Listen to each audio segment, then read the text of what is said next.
for example, when you're in that moving vehicle and you toss the tennis ball out the window, it's still going to move and it is eventually going to stop and slow down. It's not just going to indefinitely keep moving in that direction.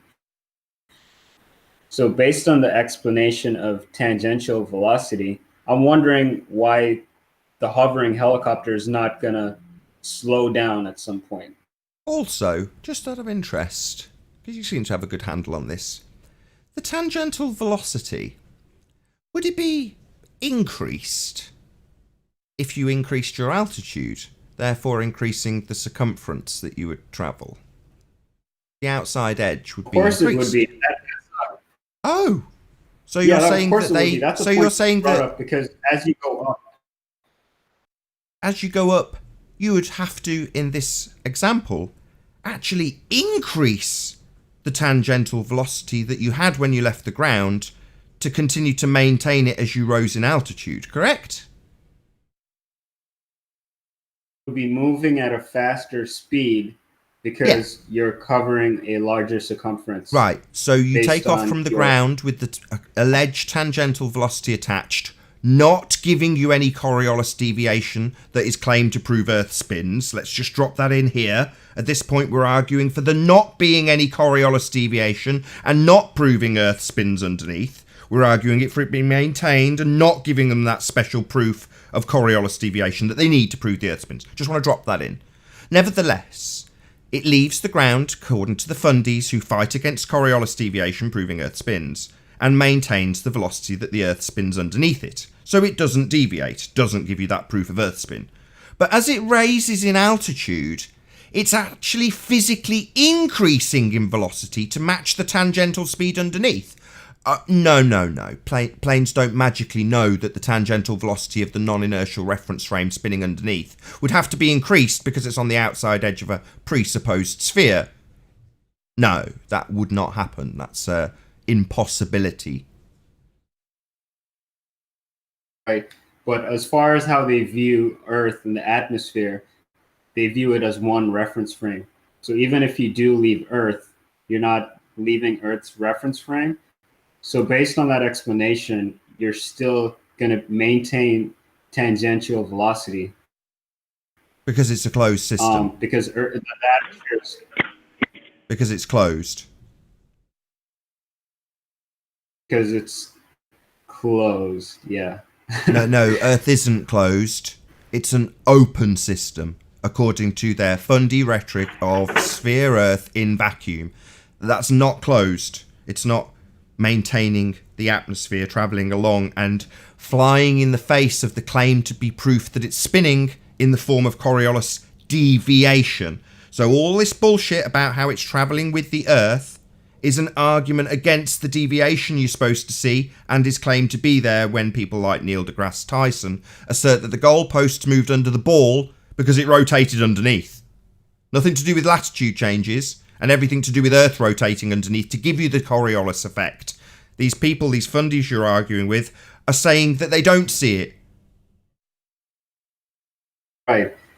Well, that's not the proof that they need. They need Coriolis effect. They need deviation to be demonstrable to prove it spins, not to argue all day long about how they don't see deviation and how it's possible for an open system to carry Earth and atmosphere as one to defy Coriolis proof of Earth spinning. That's what these fundies are doing.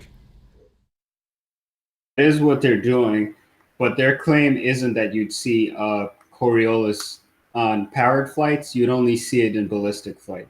Oh, really? Like a football. So Coriolis effect, if you had an example of a drone, powered flight on a roundabout, you put a little sticky X on the outside edge where you're going to start your drone's flight. You spin the roundabout and it's attached. Obviously, the drone moves with the roundabout. It's sat on it until you push the up stick. Only the up stick. And it flies up and the roundabout continues to rotate underneath. Does it fly along with the roundabout because it's powered flight? No, it doesn't. That's nonsense. Yeah, but the football example's a pretty good one, actually. Neil deGrasse Tyson saying, okay, so the balls deviate to the right when you kick north and south. So should be demonstrable, yeah? Yeah, They need, it not only should be, they're saying it is there, Coriolis deviation, not the lack thereof, like the fundies here in the trenches argue. The deviation being apparent, noticeable, there is what's claimed to prove the Earth spins. So we don't need to enter into these arguments about Earth and atmosphere travelling as one, because that's an argument against the rhetoric. They need the actual deviation. If they're saying there isn't any deviation and trying to explain why there isn't any deviation, then they're essentially arguing against the proof that the Earth spins. There isn't any deviation, they're saying, and this is why. Well, there isn't any deviation is our argument. There isn't any proof Earth spins. The deviation is the proof it spins. And if it's not there and you're going to argue why it's not noticeable anymore, well, then you're arguing why we don't notice it spinning. Because we don't. It isn't. Right. With the merry-go-round example, when the drone goes up, it may deviate slightly, but it's going to stay in one spot because it's maintaining the tangential velocity of the atmosphere, which is in the same reference frame as Earth. So no Coriolis deviation in that example then? No Coriolis deviation. Well, they need Coriolis deviation to prove it spins. The Coriolis effect is what is claimed to prove Earth spins. So these fundy zealots who come here to tell us about why it doesn't deviate, why it doesn't prove Earth spins underneath, are arguing for it not proving Earth spins. Shout out to George Netanyahu, who goes around the circuit all day long, arguing for Earth and atmosphere travelling as one. He needs the deviation to be demonstrated. That's the proof it spins. Not a fight for why it doesn't. Shout out retracted. You need to fight for there being a deviation that we do not see. We don't see the deviation, and it needs to be there to prove it spins. Not a fight with us about why we don't see it. Because that's not proving it spins. So far, the only example they have of deviation, it's not helicopters or planes, it's just sniper bullets being shot from south to north. Can I address deviation is that? caused Just decreasing complete your statement speed and then go of ahead, Paul. Sorry, Babs, go ahead. the latitude lines. Oh, did you guys hear any of that? Just the end was clipped, but yes, Paul, if you can go after. Go ahead, Babs. Yeah, so the only way you're going to see deviation is if you're making a shot from south to north, where that bullet is going to encounter latitudes that are rotating at varying speeds, slower speeds to be more precise. Yeah, there's a problem with the ballistic aspect of things that they don't talk to you about typically. They only argue the sniper when they make that argument. But if you can see my screen, I don't know if Nathan can share it or not, and their typical argument is the hang time of the bullet, which means it's got to be in the air long enough for the deviation to occur. Well, most small arm firearms like sniper bullets and handguns and stuff like that running, their top speed is about 1,500 meters per second. Of course, Lloyd decides to scream in the background. Hang on a second, she's screaming. But Lily, be quiet for a second. It's okay. Don't worry about it. Just okay. But if you look at our Lily, stop. I'm going to go outside if you don't stop. Okay. Hey, let me come back just a quick second. No worries. Involved in something. I'll come back. It's not a problem. May I say something? Why would the bullet's hang time, the amount of time that the bullet spends in the air, cause? Why would that be a factor in whether the bullet is going to deviate or not? Well, it should be that the longer the hang time, the more deviation that's noticeable. The longer it's in that inertial reference frame, the longer the non-inertial reference frame spins underneath, causing the apparent deviation. The apparent deviation being it looking like it's curving because you're still spinning underneath it. You're attached to the frame of reference that spins, the non-inertial spinning reference frame of the claim to be spinning Earth. And then when the bullet leaves the gun, it travels through an inertial reference frame separate from the spinning ball Earth claimed to be spinning underneath. So when you see the deviation, it's because you stay on the claim to be spinning Earth, and the bullet travels in a straight line, but you see it seeming to curve. Well, that's only got a very limited hang time. So as a result, when you actually see this deviation in a limited hang time bullet, they say, there you go, Coriolis. But you go, well, a plane is leaving the non-inertial claim to be spinning ball Earth. Why don't we see any deviation in that? Oh, well, because it's powered. Well, you can make an example of Coriolis effect really easily with powered anything, like a drone on a roundabout. And the fact that it's powered doesn't mean suddenly it flies along with the roundabout. That's horseshit. But that's what they'll claim to get around the fact that we simply don't see their claim to be proof of Earth spinning. We don't see Coriolis deviation in planes, or helicopters, or drones, or balls, or bullets. They only use those examples because they're only in the air for a few seconds and they can get away with their bullshit claim. I'm back if you guys can. Yeah, go ahead, Paul's Paul. back, okay. Okay. If you can see the chart, I don't know if you can share it or see it. I can drop it in the, Discord. Yeah, you're on. Okay. Like I looked it up and researched it. The M1 Abram tank has a distance of 9+ miles, but the bullet velocity, the velocity of the bullet is like less. It's like 1,000 meters per second. So obviously that artillery or that tank shell is going to have a longer hang time than the sniper bullet. Now I've got an uncle. I know this is anecdotal evidence, but if you guys can show where they account for this. He said that whenever they were shooting the tanks, they never accounted for Coriolis. So the tank bullet would have a longer hang time than the sniper bullet, which is only going 2 miles, compared to the tank, which is going 9 miles. And if you put in artillery, which they're roughly running the same speed as a tank, that would even have a longer hang time because it is even going further. So if you're saying it will work with sniper bullets, then tanks and artillery should account for it as well. But they don't. Nope. And definitely not aircraft that travel about 1,000 miles, 2,000 miles. Don't worry about that. Just bullets. It's ridiculous. Those tanks and those sniper bullets. Why would the hang time matter? Because it would move it. Obviously the Earth has more time to move underneath of it. The longer it's in the air, the more time it has to move. That's the argument. That would only vary the amount of deviation that you're going to notice.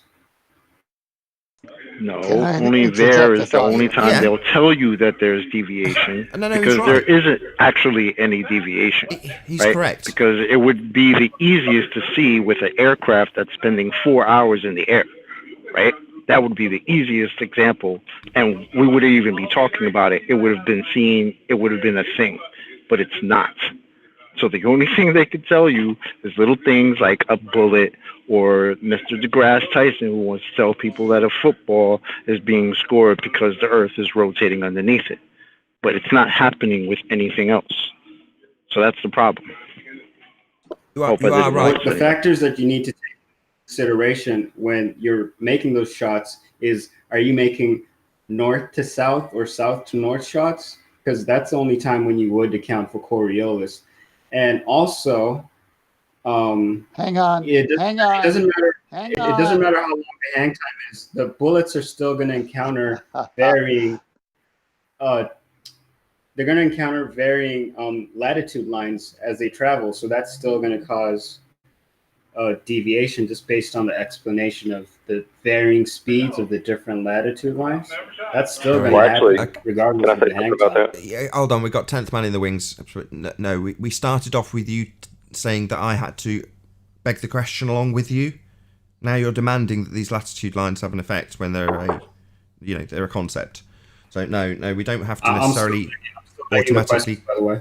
Yeah, we don't have to automatically concern ourselves with these decreasing size rings on a presupposed sphere, because that's a concept based on a sphere. But also, this nonsense is taken apart. If it's rotating at different speeds of a bullet, then that's going to be exemplified by anything with a longer hang time. So something that's in the air for a prolonged period is going to demonstrate it. The other, I will let you go, 10th man and Paul. The other thing you said was, well, the fact that it's got a longer hang time would just give you a greater deviation. Well, if you go back to the example of the drone on a roundabout, if you take a camera that can only take 1.5 seconds or 2 seconds of film, and you set your camera going the moment that the drone leaves the spinning non-inertial reference frame, well then in that 1.5 seconds, the roundabout only might turn 1/8 of a turn. So you do see a little bit of deviation. Now, if on the other hand you sit on that roundabout and the drone can hover for 3 hours, for 3 hours solid, if you're sat on the roundabout, you see it looking like it flies towards you, flies away from you, flies towards you, flies away from you. The deviation's constant. You're seeing it deviate the whole time as it flies towards you and flies away from you. Now, in reality, it's not flying towards you, it's hovering. It just looks like it because you're rotating underneath. And the longer it's in the air and you're rotating underneath, that effect will be constantly happening because you're constantly rotating underneath for however long it's in the air. Sorry, do you want to go ahead? Well, do you want to respond, Babs, and then 10th Man if you go next? Sure. I'll respond. Okay, so that drone that's in the air is subject to the movement of the atmosphere. So as the Earth and the atmosphere are moving, the drone is also going to be moving, therefore creating the appearance of hovering or staying in the same location. Well, then it's not deviating, is it? So you're describing... Yeah, but we already established...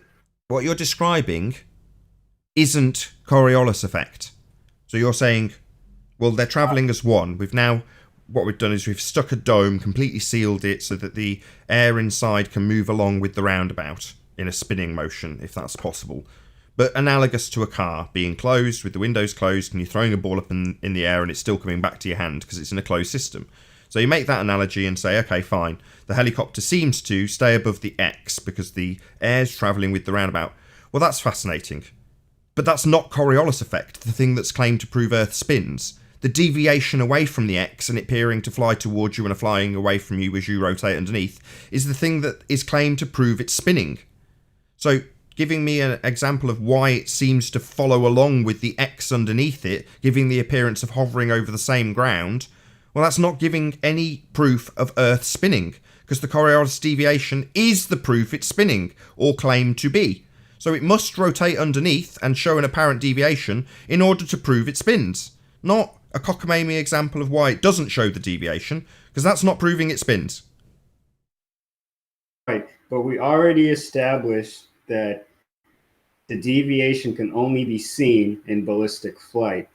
The example of the merry-go-round and the drone was your example. That wasn't my example. That's just Coriolis effect. It's not my example. It is Coriolis effect. The deviation, the apparent flying towards you and flying away from you of that hovering drone is Coriolis deviation. The apparent effect of it flying towards you. Well, that apparent effect is Coriolis effect. So you saying, well, no, in my example, it's where they travel to different latitude lines. Well, that's fascinating. You know, using a conceptual line that's been reified from a presupposed sphere in the trajectory of the sun isn't going to change what Coriolis effect actually is. It's the apparent deviation as the non-inertial reference frame rotates underneath. That's what it is. So telling me that it's no, my example of Coriolis relies on these reified lines, I couldn't give a shit. I know you're not a fundy, and I know you're just putting their argument across, but it literally makes no difference to what Coriolis effect actually is. It's the non-inertial reference frame rotating underneath, giving rise to a not actual deviation, the appearance of something deviating because you're rotating underneath. Any example that involves that not happening, and no deviation, isn't Coriolis effect. And let's get it absolutely plain. The claim that is in place from the current rhetoric of the globe Earth is that we do have Coriolis effect. In planes, in helicopters, in anything that leaves the spinning non-inertial reference frame of the claim to be spinning Earth. Now the reality is we never see any effect. Therefore we aren't spinning, that's the reality. But all we get from the fundies, because we don't see the effect that's claimed to prove it spins, is an argument for why we don't see the effect. Rather than them actually demonstrating the effect, and when they come to demonstrate the effect, it's with something that's in the air for a second and a half. And then a massive argument about why we don't see it in anything else. Powered flight being a crap rebuttal. Oh, well, because it's powered. Like my drone on a roundabout will suddenly follow along with the X because it's got a powered engine. It won't. That won't be giving you the Coriolis effect that they need anyway to prove it spins. Right. But with the ignorant people, they actually do still use the arguments.